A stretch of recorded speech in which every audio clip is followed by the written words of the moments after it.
The secret of happiness. Once upon a time, there were three brothers named Samuel, Timothy, and Alexander who lived in a cottage by the woods. They were honest and hardworking. Every day they would venture into the forest to fell wood.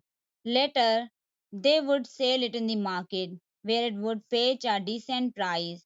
Thus, their life continued in this manner. However, the brothers were always sad and morose. Even though they lived a good life, they were unhappy. Each one hungered for something or the other and would pine for it. One day, while Samuel, Timothy, and Alexander were returning home from the woods carrying their bundle of logs, they saw an old younger woman bent low with a sack on her back. As they were kind and compassionate, the brothers immediately approached the poor woman and offered to carry the sack all the way to her home. She smiled and expressed her gratefulness, while replying that the sack actually contained apples that she had collected in the forest. Samuel, Timothy, and Alexander took turns in carrying the sack, and at last, when they reached the woman's home, they were very tired indeed. Now, this old woman was no ordinary person and had magical powers, placed with the brothers' kind and selfless nature. She asked them whether there was anything she could help them with as a reward. We are not happy, and that has become our greatest cause of concern, replied Samuel. The woman asked what would make them happy. Each brother spoke of a different things that would please him. A splendid mansion with plenty of servants would make me happy. There's nothing more that I would want, said Samuel. A big farmer with loads of harvest would make me happy. Then I could be rich without having to worry, said Timothy.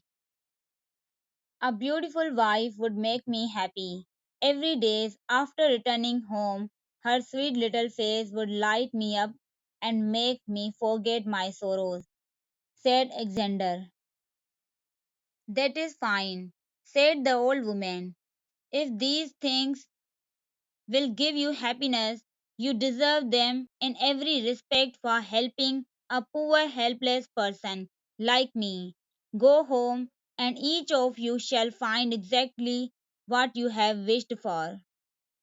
This took the brothers by surprise, as they did not know about the woman's powers. Nevertheless, they took leave and returned home. But lo behold, beside their cottage, there was a huge mansion with a doorman and other servants waiting outside. They greeted Samuel and ushered him in. At some distance, a yellow farmland showed itself. A plowman came and announced that it belonged to Timothy. Timothy gasped just at the moment. A beautiful maiden approached Alexander and coyly said that she was his wife. The brothers were beside themselves with joy at these new turns of events.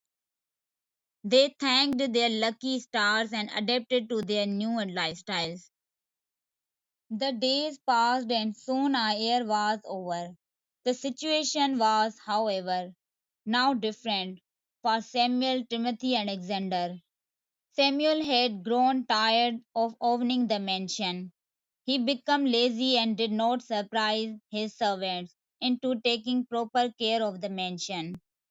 Timothy, who had built a decent house next to his farmland, found it burdensome to plough the field and sow seed from time to time. Alexander took grave used to his beautiful wife and no longer found any joy in keeping her company. In short, all of them were unhappy again. One day, the three of them met up and decided to visit the old woman at her home. That woman has magical powers which turned our dreams into reality. However, since we are not longer happy, We must go and seek her help now. It is she who will be able to tell us the secret of attaining happiness, said Samuel. When they come to the old woman, she was cooking stew in a pot. Greeting her, each of brothers recounted how he had turned unhappy again. Please tell us how we can once more be happy, said Timothy. Old woman, well, replied the old woman, it is all in your own hands. See, when each of you made his wish and it was granted, you were happy.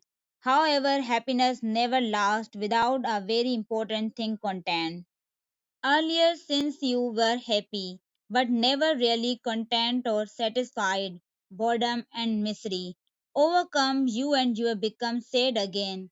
Only if you learn to be content can you truly enjoy the bliss of happiness. Samuel, Timothy, and Alexander realized their mistake and went back home.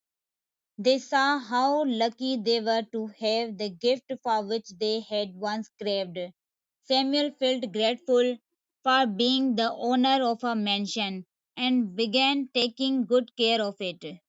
Timothy began to plow his land diligently so as to have a good harvest in time. Alexander to learn to appreciate his pretty wife's chores in the house and her devotion toward him, remembering that happiness and content went side by side. Never again did the brothers take their blessing for granted, and thus they lived happily ever after.